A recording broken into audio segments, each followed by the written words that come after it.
We all try to get rid of clutter, but often we find ourselves back in the same mess after weeks or months as if it never left. Have you ever wondered why? Is the problem with organization or with our mindset? The truth is, there's one simple mistake that can send every cleaning attempt back to square one.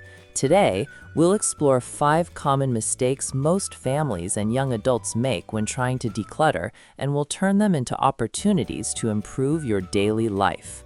When we embark on a decluttering journey, we often start with overwhelming enthusiasm. We empty drawers, open cupboards, tidy every corner, and feel satisfied. But after a short while, things pile up again. The problem isn't the quantity of things, but how we handle them.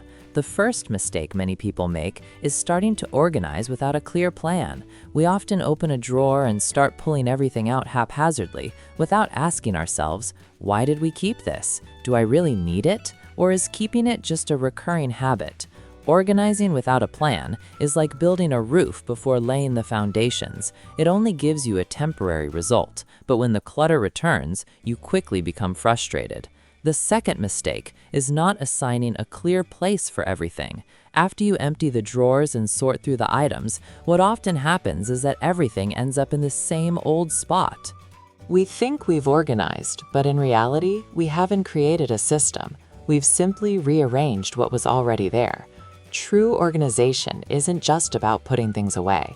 It's about knowing where everything belongs and accessing it immediately when needed. When an item loses its place, the clutter returns automatically. The third mistake relates to one of the most frequent pitfalls, keeping it, "I might need it someday." How many times have you found yourself keeping something because you told yourself, "I might need it later"? This phrase sounds nice, but it actually opens a Pandora's box. How many things have you said this about and ended up not actually needing them? Experts confirm that this type of hoarding is one of the biggest causes of clutter accumulation. When we have maybes instead of "I really need it," we lose control of our belongings and allow them to remain without any real reason. The fourth mistake is very common in closets and drawers that we don't see every day. We pay attention to the places we see every day, but when it comes to hidden spaces, we forget they exist until they become overflowing with piles of things. Decluttering these places requires a different kind of awareness. It's not just about removing things, but about rethinking why they're there in the first place.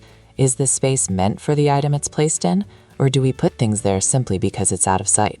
The lack of visibility makes us ignore clutter until it becomes a bigger burden than we realize. The fifth mistake is the most dangerous of all, believing that decluttering is a one-time task. We think that cleaning for the day is enough, but clutter isn't something that happens just once. It's the result of daily habits that accumulate over time. If we don't change our daily approach to things, clutter will return sooner or later. Getting rid of it isn't a single event, but an ongoing process that requires consistent habits to support the new order. When we realize that clutter isn't just in our surroundings, but also in how we think about things, the solution becomes clearer.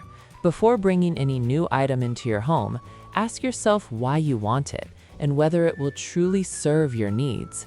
Assign a specific place for each item you deem important, and when it's used, return it to its designated spot immediately. If you feel something is taking up space unnecessarily, get rid of it without hesitation.